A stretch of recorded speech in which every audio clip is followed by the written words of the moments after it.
J'essaierai de dire pourquoi, même dans ce cas, il se pourrait bien qu'il vaille la peine d'essayer d'obtenir un système moral. Les philosophes de la morale ont travaillé pour voir comment on pourrait essayer d'obtenir un système, et ils ont conçu des outils et des méthodes. Beaucoup devraient fonctionner tout aussi bien entre les mains d'un normativo-expressiviste.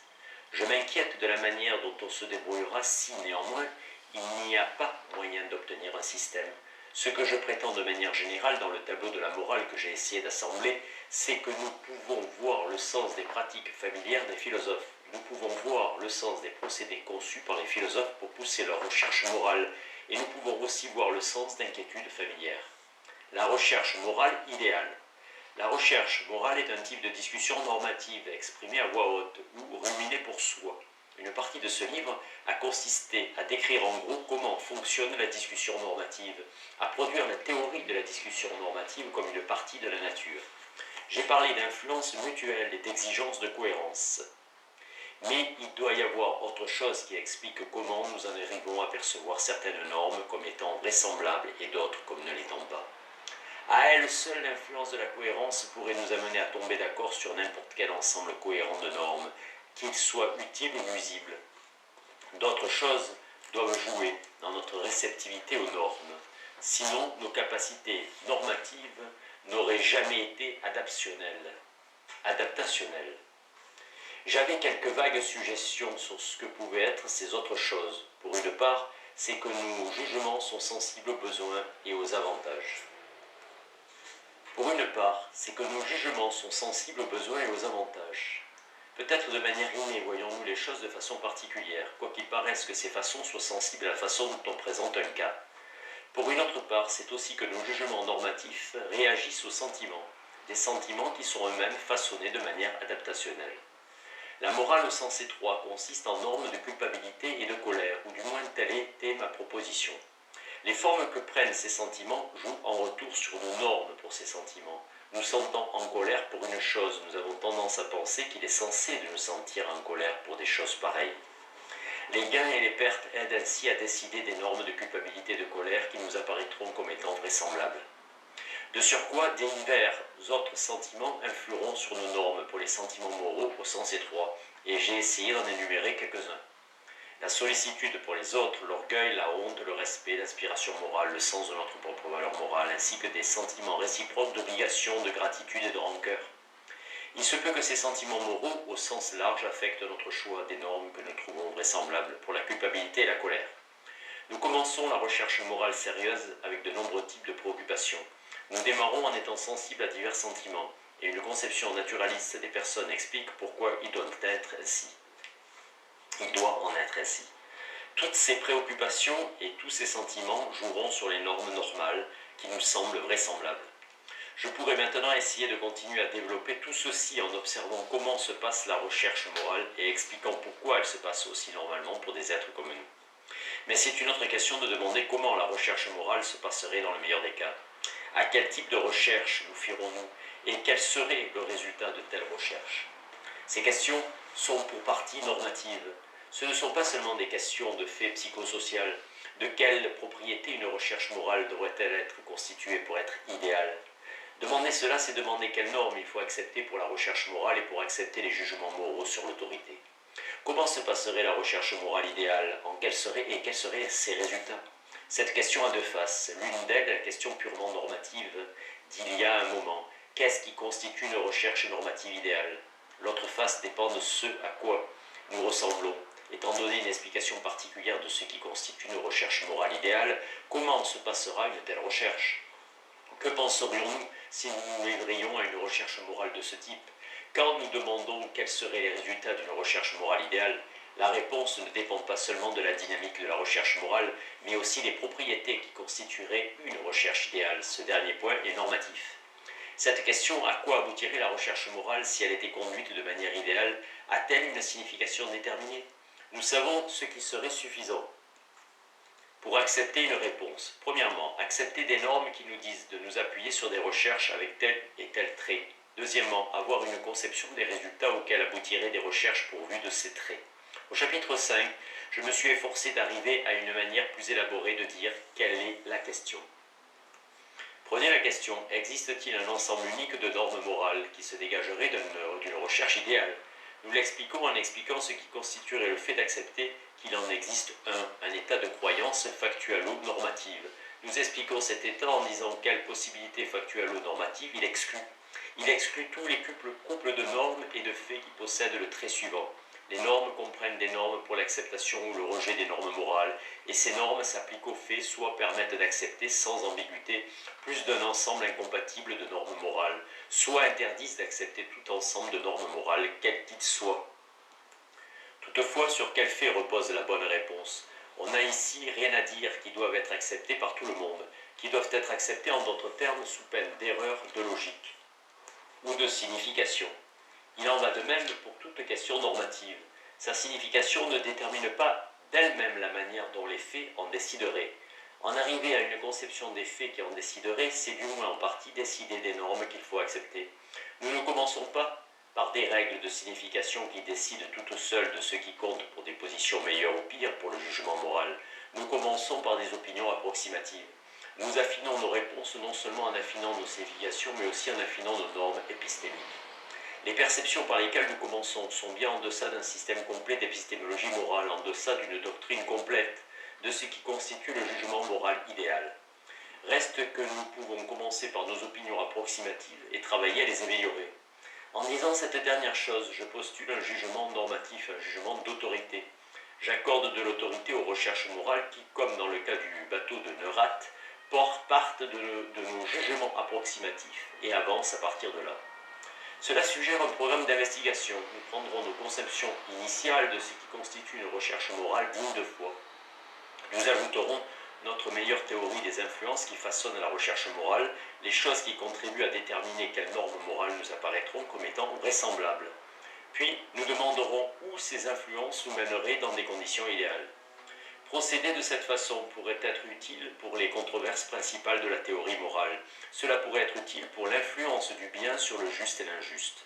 La question devient à présent de savoir comment les gains et les pertes affecteraient nos pensées si notre recherche morale était dans sa meilleure condition. Penser de cette façon pourrait ainsi être utile pour les sentiments, pour la manière dont les sentiments influent sur le juste et l'injuste s'ils ont une telle influence. La question devient de savoir comment les sentiments affecteraient la pensée morale dans sa meilleure condition. Poser ces questions pourrait nous permettre de faire influer une théorie sociale positive, une théorie de la dynamique psychosociale de la recherche normative sur les casse-têtes normatifs. Nous pourrions essayer de reformuler certaines de perceptions de Brandt dans les termes de cette psychologie et de cette métaéthique non brandtienne. Brandt, 1979.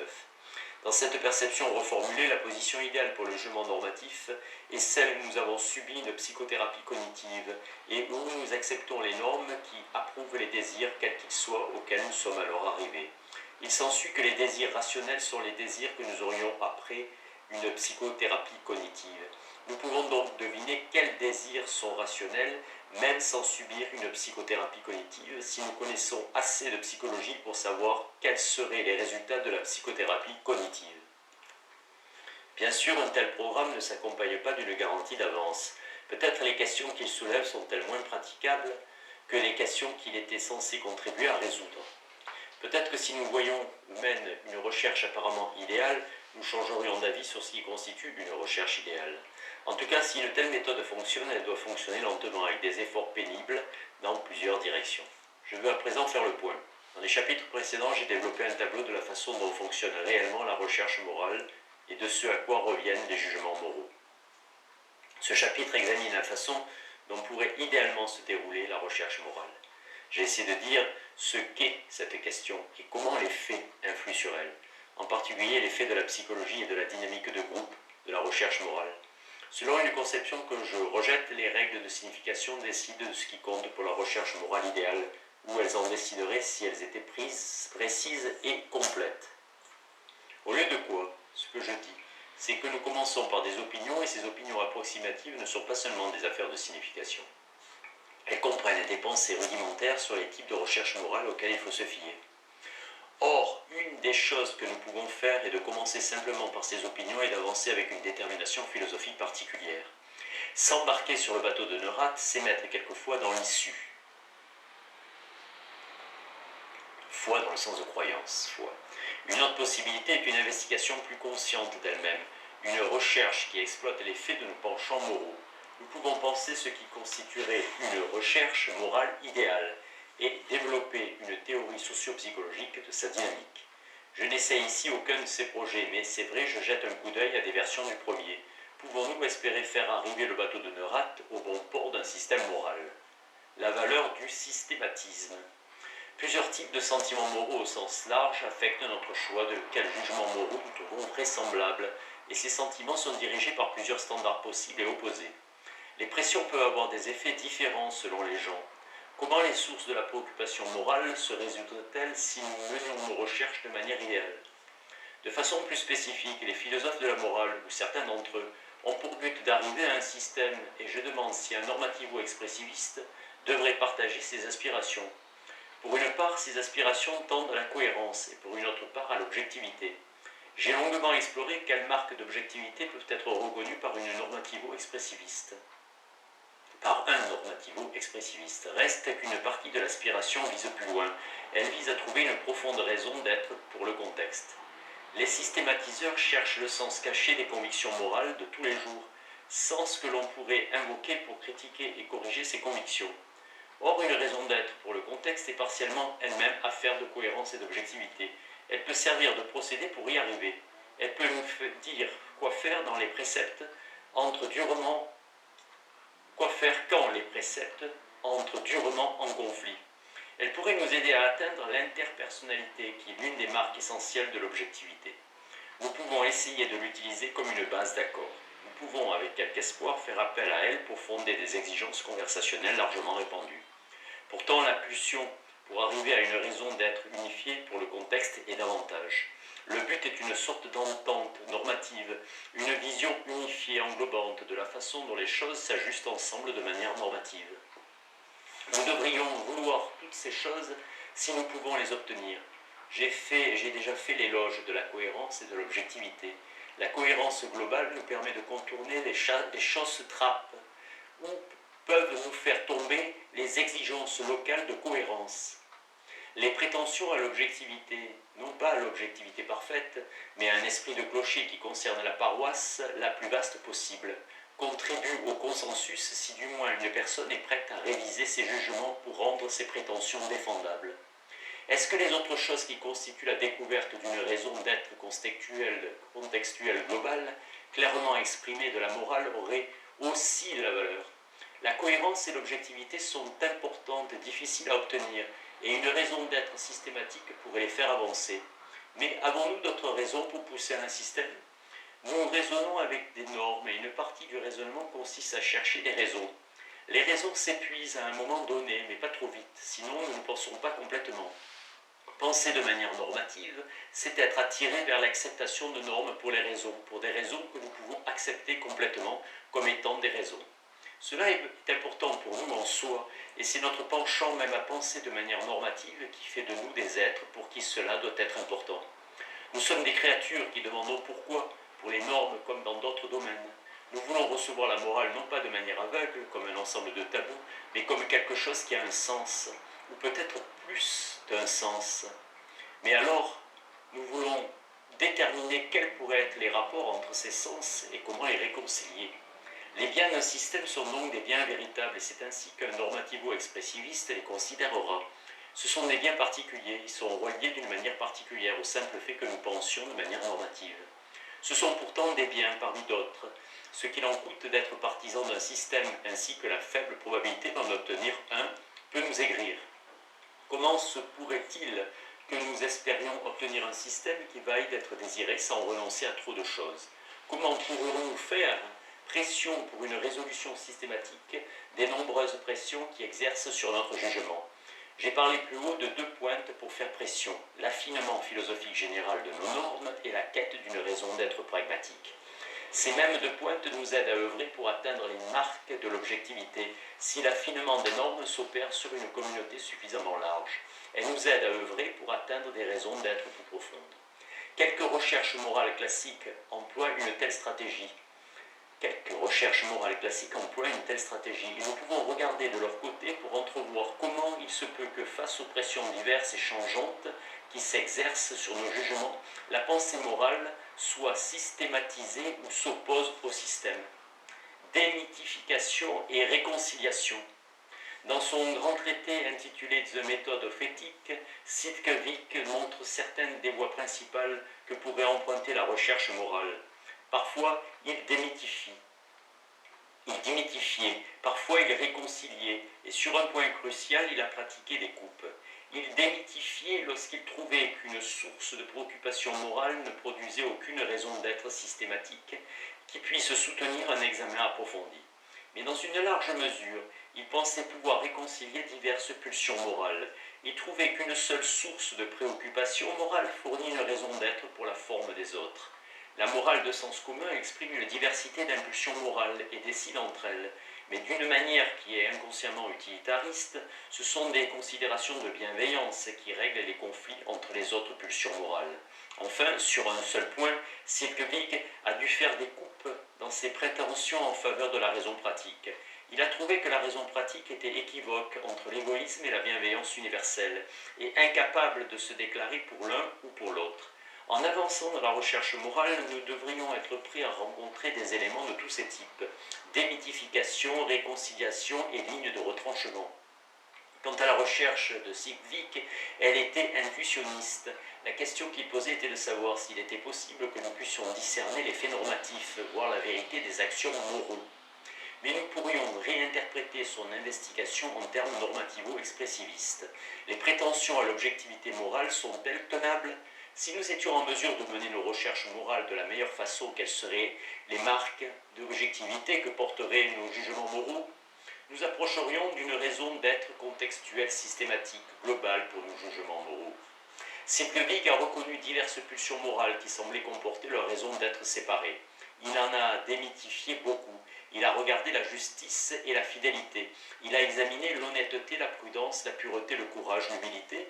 Il a démythifié non pas ses vertus, mais des prétentions qu'aucune d'entre elles puisse donner des axiomes moraux authentiques. Ces pulsions semblent comporter des raisons d'être implicites, et nous pourrions espérer élaborer leurs raisons d'être pour en faire des principes moraux fondamentaux. Sitkevik a essayé et a jugé avoir échoué. Il a conclu que chaque raison d'être donne des maximes rudimentaires utiles pour l'orientation quotidienne. Mais pour qu'une maxime puisse servir comme axiome, elle doit passer des tests sévères, elle doit être énoncée clairement et précisément. Une fois énoncée ainsi, elle doit être encore évidente par elle-même, pour nous et pour les autres. Les principes qui subissent ces tests avec succès doivent être mutuellement cohérents. Sitkevik, 1907. Supposez alors que nous essayons d'affiner les maximes de sens commun et de les modifier pour les rendre mutuellement cohérentes. Sitkevik soutient que les principes précis, dûment qualifiés que nous mettons au point ne sont plus alors évidents par eux-mêmes. Ils ne suscitent plus un assentiment universel. Des maximes vagues peuvent recevoir l'accord confiant de tout le monde, mais nous ne savons pas comment passer de là à un accord détaillé. Sitkevik tenait que la réflexion morale doit reposer sur l'intuition, et c'est ainsi qu'il a créé des tests pour permettre de reconnaître les intuitions réelles des supercheries. Ces 4 tests pour les axiomes moraux étaient que le principe soit formulé précisément, évident par eux-mêmes, dans leur formulation précise, acceptée par les experts et cohérent avec les autres principes qui passent également à expulser les 3 premiers tests. Je dis au lieu de cela que la réflexion morale consiste à peser quelles normes il faut accepter. Mais les tests de Sitkevik continuent à s'appliquer. Il est inévitable que l'évidence par soi-même fasse dans une certaine mesure partie de l'acceptation de normes. Pour autant qu'une norme n'est pas entièrement acceptée sur la base d'autres choses que nous acceptons, nous la trouvons évidente par elle-même. La clarté et la précision nous aident à appliquer des normes à des cas et nous aident à tomber d'accord entre nous sur la façon dont les normes s'appliquent. Notre effort pour les atteindre fait partie de notre satisfaction d'exigences de cohérence. Il en va de même de la cohérence entre les principes. Les exigences de cohérence contribuent à nous pousser vers le consensus. Et avec des principes incohérents, nous obtenons des réponses différentes pour le même cas. Enfin, il faut bien un accord si les normes doivent coordonner. La discussion de Sitkevik n'est aucunement une discussion morale ordinaire, mais les pressions que représentent ces tests figurent aussi dans une discussion normale. Ne pas réussir à passer ces tests peut signifier des problèmes. Quand la réflexion morale ne réussit pas à passer l'un des tests, c'est une indication de manière dont la réflexion peut être affaiblie. Or, la démythification pourrait mener dans l'une des deux directions suivantes, soit une synthèse supérieure réconciliant des sources différentes de préoccupations morales, soit désespérer de traiter la morale comme un thème authentique.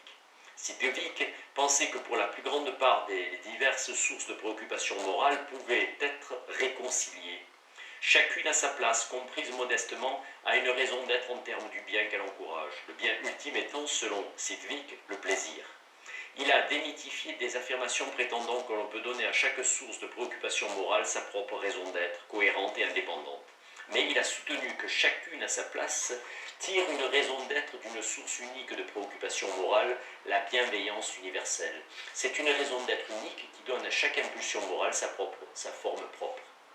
Les espoirs de réconciliation ont été d'excellents aiguillons dans la philosophie morale. Pensez à Mill parlant de la justice. Mill affirmait qu'un des ingrédients essentiels du sentiment de justice est le désir de punir.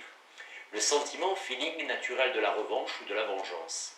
Toutefois, en lui-même, ce sentiment de la revanche n'a rien de moral. Ce qui est moral, c'est qu'il soit au service exclusif des sympathies sociales, qu'il obéisse à leurs ordres et se rende à leur appel. Mill, 1863. Le sentiment de vengeance se voit ainsi réduit par la perte de quelques-unes de ses prétentions, et il est réconcilié avec les sympathies sociales. Les utilitaristes ne sont pas les seuls à démythifier pour réconcilier ensuite. Kant l'a fait aussi. Il pensait que toutes les motivations morales qui résistent à l'examen peuvent se réduire à une seule, le respect pour la loi que nous nous donnons à nous-mêmes. À nouveau, les autres sources de préoccupation morale doivent perdre quelques-unes de leurs prétentions. Mais cela étant fait, elles deviennent morales. Elles peuvent se réconcilier avec le respect pour la loi. Nous pourrions voir Kant comme démythifiant simplement les prétentions de la sympathie, 1785. Mais il pense réellement que la sympathie est nécessaire, qu'elle mérite d'être louée et encouragée quand elle est dirigée convenablement, et que les systèmes moraux basés sur la sympathie ont quelques-unes des vertus de la vraie morale. Mill et Kant choisissent des sentiments différents comme étant fondamentaux pour la morale, mais les structures de leur traitement des préoccupations morales ont un point commun. Il y a plusieurs pulsions dont nous découvrons que nous ne pouvons leur faire confiance comme guides moraux pris isolément. Mais à leur place, elles s'avèrent être approuvées par des principes moraux. Il leur faut perdre un peu de poids, être un peu démythifiées, et ensuite elles peuvent se réconcilier. Voilà l'image que nous pouvons nous faire de nombreux traitements philosophiques des diverses sources de préoccupation pour la morale. Les lignes de retranchement. Sidgwick pensait qu'en fin de compte, son projet avait échoué. Il y avait deux sources différentes de préoccupations pratiques qui résistaient chacune à l'examen et ne les avaient pas entièrement réconciliées. Même si un homme admet que le principe de bienveillance rationnelle est évident par lui-même, il se peut qu'il tienne toujours que son propre bonheur est une fin qu'il est irrationnel pour lui de sacrifier à tout autre. Et ainsi l'on doit démontrer, d'une manière ou d'une autre, une harmonie entre la maxime de prudence et la maxime de bienveillance rationnelle, si nous voulons rendre la morale complètement rationnelle. Nous pouvons observer que la prudence et la bienveillance rentrent parfois en conflit dans notre vie. Sidgwick ne tranche pas la question de savoir si nous pouvons démontrer qu'elles sont harmonisées dans une vie future. Il pense à tout le moins que c'est une sérieuse possibilité que nous devions faire des coupes sur nos prétentions en faveur de la raison pratique. Le projet de Sidgwick n'est pas le mien, mais les résultats de ces deux projets pourraient être semblables. Sidgwick examinait la raison pratique en général, pas la morale, dans son interprétation étroite. Reste que la recherche morale au sens étroit pourrait-elle aussi s'achever sur des coupes bien plus importantes que chez Sidgwick. Et puis aussi, Sidgwick traitait ce qu'il était en train de faire comme un test de prétention en faveur d'un pouvoir de l'intuition. L'intuition. Il testait la prétention que nous pouvons voir la vérité de certains faits normatifs, à peu près comme nous pouvons voir la vérité de certains faits géométriques. À mon sens, la question est différente. Dans quelle mesure les pressions en faveur d'un système recevraient-elles leur place dans une recherche morale idéale? Reste que ma réponse pourrait devoir être comme celle de Sidgwick, ou pire. Il se peut que nous trouvions qu'il y a des limites sévères au pouvoir de la raison dans la morale.